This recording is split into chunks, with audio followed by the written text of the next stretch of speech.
ces chants qui commencent à dater un peu, hein, c'est ça, hein? Moi aussi. Mais je crois qu'ils sont toujours d'actualité, hein, heureusement, hein, que Dieu est toujours bienveillant. C'est ça, hein? Ok, merci. Je remercie aussi Jean-Philippe et Thomas, bien sûr, à la technique. Ce travail toujours dans la fidélité. Ce matin, je vous propose de poursuivre notre route dans l'Épître aux Galates. Jean-Philippe, si tu veux bien mettre la première. L'Épître aux Galates. Alors, c'est un livre un peu, qui a son poids dans la parole de Dieu, évidemment, mais aussi dans l'histoire de l'Église. Beaucoup pensent que c'est quelque part la grande charte de l'Église.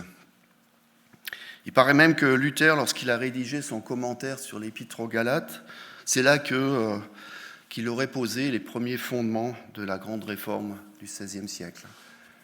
Alors, on reparlera tout à l'heure de Luther, c'est quand même quelqu'un que l'on connaît bien ici dans la région. Et je pense que c'est important de se rappeler de ces grands personnages aussi.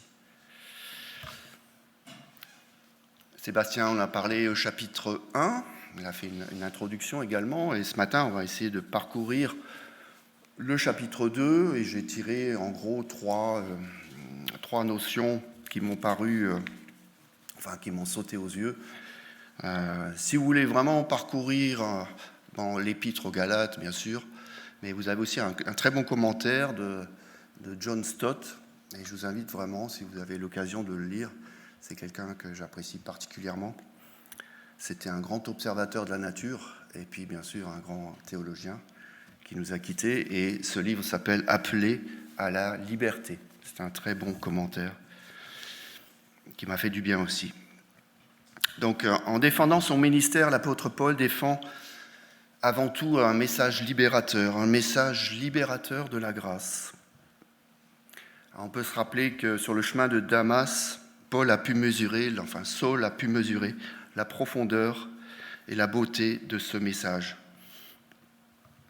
Alors, pour bien comprendre, en fait, ce texte, il faut se rappeler un peu les déroulements qui suivent, se souvenir aussi de ce danger très fort d'éclatement qui menaçait les premières communautés chrétiennes en Galatie. Poussé par l'Esprit de Dieu, Paul avait annoncé un message de liberté par rapport au carcan légaliste de l'époque, et tous ses efforts, quelque part, pour propager la bonne nouvelle de Jésus-Christ, risquaient d'être chamboulés, peut-être même fragilisés, voire même anéantis, on ne sait pas, à cause de quelques personnes, des détracteurs, on en parlera tout à l'heure, qui venaient de Jérusalem pour annoncer qu'il fallait conserver des exigences, notamment la fameuse circoncision. Donc le débat entre la loi et la grâce risquait de mettre en péril le développement, quelque part même, de la foi chrétienne en Galatie, et puis même, peut-être même jusque chez nous, chez les gentils de Brumat. Nous sommes appelés les gentils. Donc un premier passage, alors c'est vraiment petit là, j'aurais du mal à le lire. Ouh, ok. Derrière moi. Tu veux pas le lire, Thierry, là? Je suis pas le meilleur candidat, mais je peux. Ouais, Cathy, voilà aussi. Ouais, si tu veux, ouais. Super. Ouais. 14 ans plus tard, je suis remontée à Jérusalem en compagnie de Barnabas. J'avais aussi emmené Tite avec moi. J'ai fait ce voyage pour obéir à une révélation divine. J'y ai exposé l'évangile que j'annonce parmi les non-juifs. Je l'ai exposé dans un entretien particulier aux dirigeants les plus considérés, car je ne voulais pas que tout mon travail passé et futur soit compromis. Or, Tite, mon compagnon, était d'origine païenne. Eh bien, on ne l'a même pas obligé à se soumettre au rite de la circoncision. Et cela, malgré la pression de faux frères, des intrus qui s'étaient infiltrés dans nos rangs pour espionner la liberté dont nous jouissons dans notre union avec Jésus-Christ. Ils voulaient faire de nous des esclaves. Mais nous ne leur avons pas cédé un seul instant, ni fait la moindre concession, afin que la vérité de l'Évangile soit maintenue pour vous. Quelle a été, à cet égard, l'attitude des dirigeants les plus influents ? En fait, ceux qu'ils étaient alors m'importe peu, car Dieu ne fait pas de favoritisme. Eh bien, ces gens très influents ne m'ont pas imposé d'autres directives. Au contraire, ils ont constaté que Dieu m'avait confié la charge d'annoncer l'Évangile aux non-juifs, comme à Pierre, celle de l'annoncer aux Juifs. Car celui qui a agi en Pierre pour qu'il soit l'apôtre des Juifs a aussi agi en moi pour que je sois celui des non-juifs. Ainsi, Jacques, Pierre et Jean, qui sont considérés comme colonnes de l'Église, ont reconnu que Dieu, dans sa grâce, m'avait confié cette tâche particulière. C'est pourquoi ils nous ont serré la main, à Barnabas et à moi, en signe d'accord et de communion.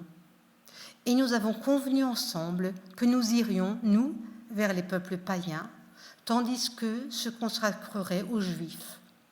Ils nous ont seulement demandé de nous souvenir des pauvres, ce que j'ai bien pris soin de faire. Je dois continuer ? Non, c'est bon. Merci beaucoup, Cathy. Super. Pourquoi on a vraiment besoin les uns des autres. Donc, une première thématique que j'ai appelée révélation. Une révélation pour Paul. Son obéissance. Et puis, l'unité qu'on voit quand même à la fin de ce texte entre les apôtres.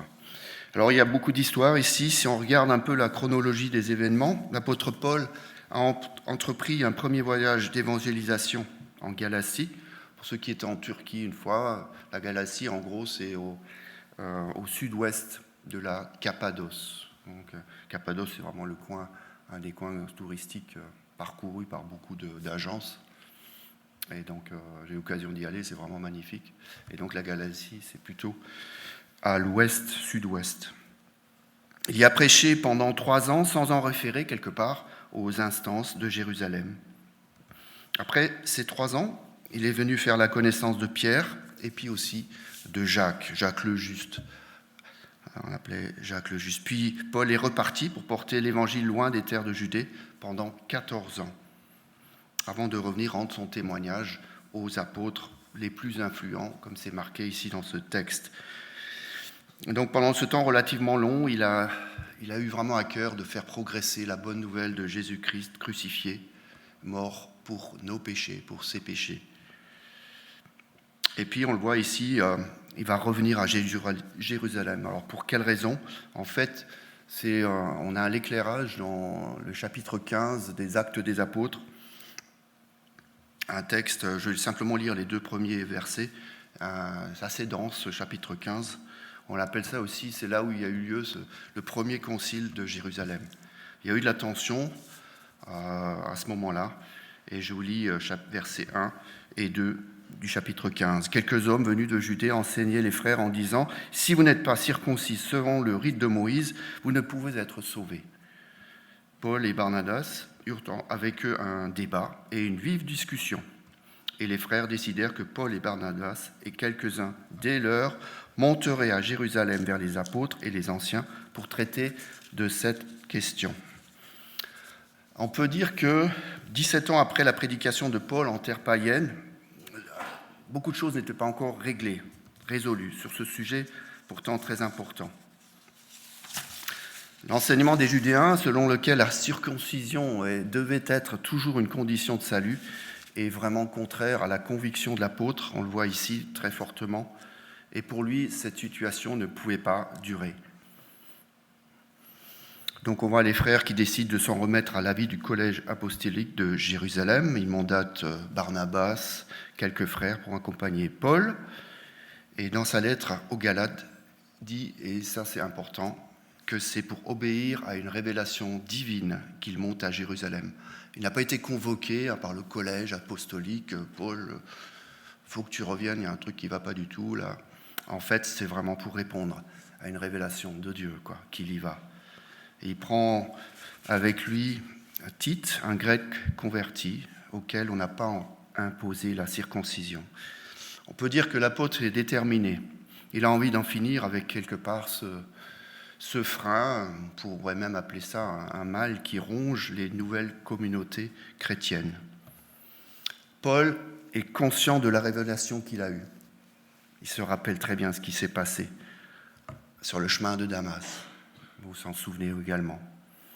Et il tient ici à rencontrer les responsables de Jérusalem, des frères compétents, pour juger quelque part si l'apôtre, suivant son expression, n'a pas couru en vain. Vous vous rappelez ça ? Philippiens 2, verset 16. Il n'a pas envie de courir en vain. Hein. Et voilà, il va aller voir ses frères pour lui poser cette question. Est-ce que j'ai vraiment couru en vain ? On s'apercevra plus tard que ce n'est pas le cas. Au premier rang des personnalités les plus considérées, bien sûr, il y avait les apôtres, tous ceux qui ont accompagné le Seigneur Jésus-Christ durant ces 3 années de ministère. Paul mentionne aussi, alors là, une idée un petit peu de l'ambiance un peu particulière qui régnait dans certaines communautés. Une ambiance un peu plombée par ce que Paul appelle des faux frères. Et Paul tient à crever l'abcès. Il est précis, clair et même percutant. Les faux frères n'agissent pas ouvertement. Ils se sont glissés parmi nous pour épier la liberté que nous avons dans le Christ Jésus, afin de nous réduire en servitude. C'est très fort, verset 4. On voit des espèces d'espions comme ça qui sont là. On s'aperçoit que quelque part, Paul avait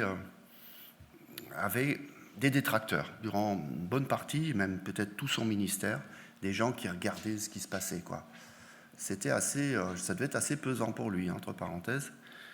Alors, je ne sais pas quelle image vous avez, vous, des églises premières. Alors, bien sûr, on a les Actes des Apôtres qui en parlent beaucoup. On a une image, moi j'ai eu des images un peu idylliques de ce qui se passait dans les églises. C'était quand même mieux avant, vous voyez ce que je veux dire. Et on s'aperçoit que ce n'était pas toujours le cas, qu'il y avait des fois de l'ambiance, voire même du rififi. Donc, Freyr, ich besser gewann, c'est pas toujours le cas pour ceux qui parlent alsacien. Ça, c'était, voilà. Autrement dit, avant, c'était mieux, Voilà, l'être humain est ce qu'il est. Et là, on voit vraiment qu'il y avait des espions, des gens qui cherchaient à troubler, à plomber l'ambiance et puis même à introduire une doctrine supplémentaire. Et Sébastien en a parlé à plusieurs reprises. Un débat très vif, nous le constatons en défendant la vérité de l'Évangile. Paul défend aussi et avec ardeur et détermination son propre ministère. Sa volonté de clarification est intacte. Il faut la mettre aussi en parallèle avec la révélation que Dieu lui a envoyée. Une révélation directe du Seigneur Jésus-Christ. Et le danger que couraient aussi ces premières communautés, notamment en Galatie, mais même ailleurs. Et Paul veut montrer que le vrai problème, ce n'est pas une question de personne. Paul rappelle aussi ici, dans ce texte, que Dieu n'a pas de chouchou parmi les apôtres. Un super apôtre, puis un apôtre un peu deuxième classe, parce qu'il n'a pas été durant le ministère de Jésus, il ne l'a pas accompagné. Il y a différents ministères, mais un seul et même message. Paul n'est en compétition avec personne, ni avec Pierre, ni avec un autre apôtre. C'est vrai qu'on voit ici que Pierre est mandaté plutôt pour l'évangélisation parmi les circoncis, et Paul a plutôt été choisi par le Seigneur pour aller vers les incirconcis. Différents ministères, mais un même Seigneur. Ça aussi, ça doit nous parler. C'est le message qui compte quelque part. Ce n'est pas vraiment les messagers. Paul tient aussi ici à montrer aussi que cette unité qui est présente. On le voit ici à la fin du texte. L'action divine, elle est présente entre les apôtres. Et il nous parle du don de la main d'association qui lui a finalement été accordée parmi les autres apôtres. La main d'association. Ils se sont quittés avec cette main d'association. Donc une unité qui était présente. Malgré la tension, l'unité, elle était là. Deuxième point, Jean-Philippe, j'ai noté conviction et hardiesse. Ah, je vais le lire. Mais lorsque Pierre est venu à Antioche, je me suis opposé ouvertement à lui, car il avait tort. En effet, avant l'arrivée de quelques personnes de l'entourage de Jacques, il prenait part au repas commun avec les frères non-juifs. Mais après leur venue, il s'est esquivé, s'est tenu à l'écart, parce qu'il craignait les croyants d'origine juive. Comme lui, les autres chrétiens d'origine juive se sont mis aussi à cacher leur véritable conviction, au point que Barnabas lui-même s'est laissé entraîner par la dissimulation. Mais quand j'ai vu qu'il ne marchait pas droit, selon la vérité de l'Évangile, j'ai dit à Pierre devant tous les frères, « Toi, qui es d'origine juive, tu vis comme un croyant d'origine païenne et non comme un juif. Comment peux-tu vouloir obliger les frères d'origine païenne à vivre comme les juifs ?» Petite tension. Paul va rappeler un incident, on peut l'appeler regrettable, qui a eu lieu après ce fameux premier concile de Jérusalem. L'incident se produit à Antioche, en Syrie, et on voit ici Pierre, qui vient de Jérusalem, rencontrer Paul. Que s'est-il passé ? En fait, Pierre est venu constater quelque part le succès, le message de libération du Christ en terre païenne. Il y rencontre les frères qui n'étaient pas d'origine juive et puis il mange avec eux, pas de souci. Mais quand survint de Jérusalem des Juifs convertis, l'attitude de Pierre va changer brusquement. Il va se démarquer de ces chrétiens incirconcis par peur des partisans intransigeants de la circoncision. Pour l'apôtre Paul, cette duplicité, cette double position, un petit peu hypocrite aussi, il faut le dire, n'est pas acceptable. On se rappelle aussi que Pierre a eu cette vision chez Corneille, l'officier romain. Vous vous rappelez cette nappe qui descend avec des animaux, une vision très, très particulière que le Seigneur va lui donner. Il connaît cela. Il lui indique clairement que le message c'est un message universel de grâce, qui est pour les Juifs, mais aussi pour tous. Chaque être humain est destinataire du message de la grâce. Pierre se rappelle de cela. Mais ici, il va avoir une attitude un peu particulière et Paul va lui rappeler un petit peu, d'une manière assez forte, on peut le dire. Et le problème, c'est que même Barnabas, pourtant fidèle compagnon de Paul, est entraîné quelque part dans cette hypocrisie. Même Barnabas. Verset 13. Paul perçoit ici l'attitude de Pierre comme une espèce de petite trahison, petite ou grande, je ne sais pas. Il emploie des mots forts. Verset 11, il avait tort, car il avait tort. Il ne marchait pas droit selon la vérité de l'Évangile, verset 14. Alors on peut se dire pourquoi Paul se sent-il obligé de reprendre Pierre publiquement ? Il aurait pu le faire en privé, on dirait écoute, on va discuter dehors là-bas.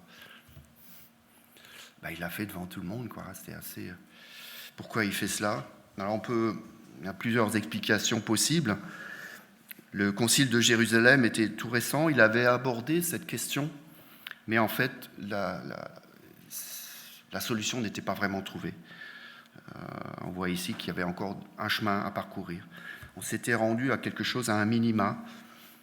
Et pourtant, Pierre était d'accord pour dire que Dieu ne faisait aucune différence entre païens et juifs convertis.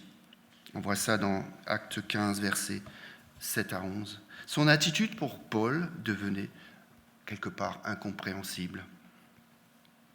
En plus, on va dire que le ministère de Paul était un petit peu sapé à la base.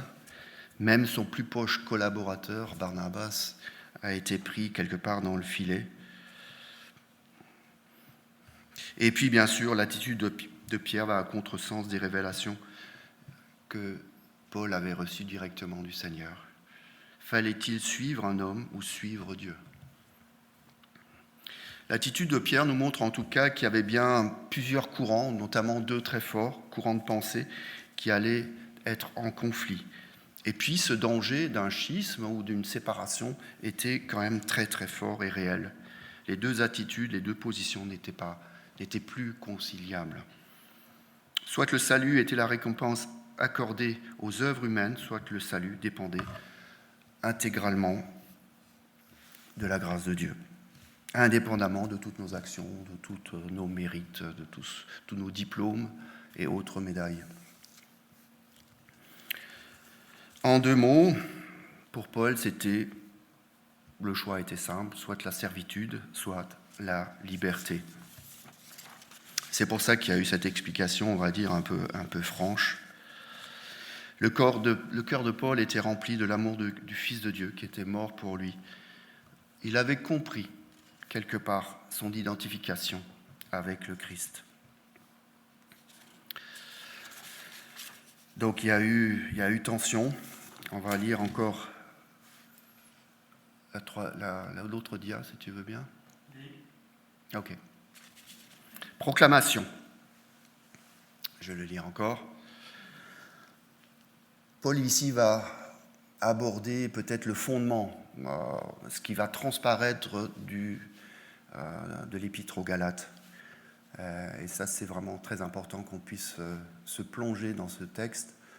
Ça va être repris notamment dans le chapitre 5, et je pense que Sébastien va en reparler, parce que pour nous, c'est vraiment quelque chose d'essentiel. Nous qui sommes juifs d'origine, nous ne faisons pas partie de ces pécheurs que sont les païens. Cependant, nous avons compris que l'on est déclaré juste devant Dieu, non parce que l'on a accompli les œuvres que commande la loi, mais uniquement par la foi en Jésus-Christ. C'est pourquoi nous avons, nous aussi, placé notre confiance en Jésus-Christ pour être déclarés justes par la foi et non parce que nous avons accompli ce qu'ordonne la loi. Car comme le dit l'Écriture, personne ne sera déclaré juste devant Dieu parce qu'il aura accompli ce qu'ordonne la loi. Et puis on saute au verset 19. Car c'est par la loi que je suis mort au régime de la loi, afin de vivre pour Dieu. En effet, j'ai été crucifié avec le Christ. Et ce n'est plus moi qui vis, c'est le Christ qui vit en moi. Ma vie en tant qu'homme, je la vis maintenant dans la foi au Fils de Dieu, qui par amour pour moi s'est livré à la mort à ma place. Ça, c'est la grande proclamation de l'Évangile. La grande proclamation de l'Évangile. Je vais reciter de nouveau le grand réformateur Luther qui écrira plutôt ceci. Quiconque estime qu'il peut être justifié devant Dieu par la loi rejette la grâce de Dieu, repousse loin de soi le sacrifice de Christ et renonce à être racheté par ce précieux trésor. Un autre passage qui m'a interpellé, c'est le témoignage de la révélation de Luther, qui nous dit ceci.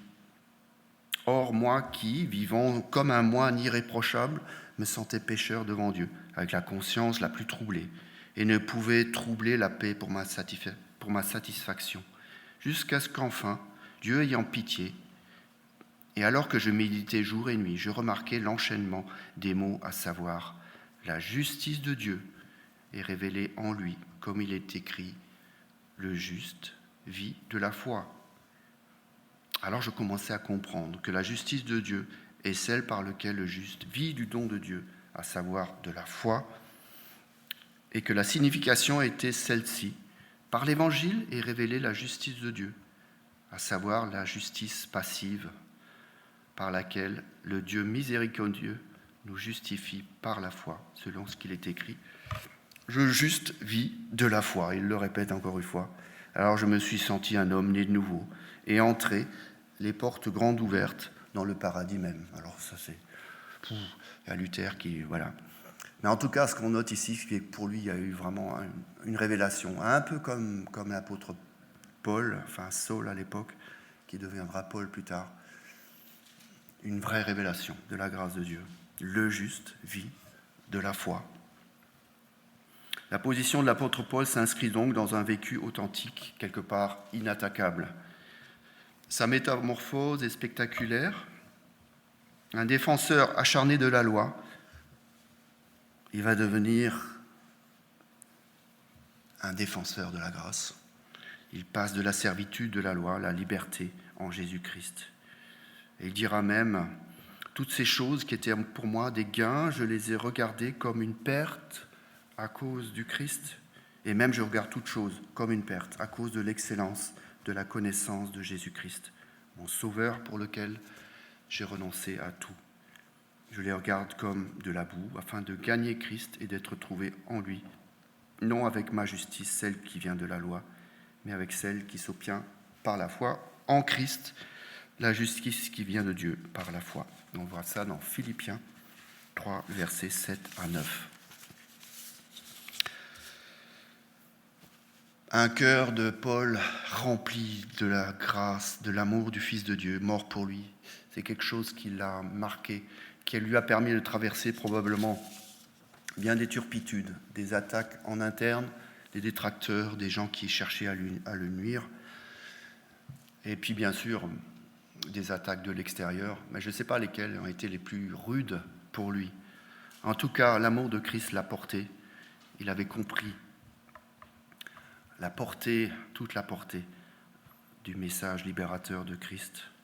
Et puis il l'avait accepté dans tout ce qu'elle impliquait. Il va même dire cette phrase qui est quand même très forte, « J'ai été crucifié avec le Christ. » Crucifié avec le Christ. Et si je vis, c'est plus moi qui vis, c'est le Christ qui vit en moi. Verset 20.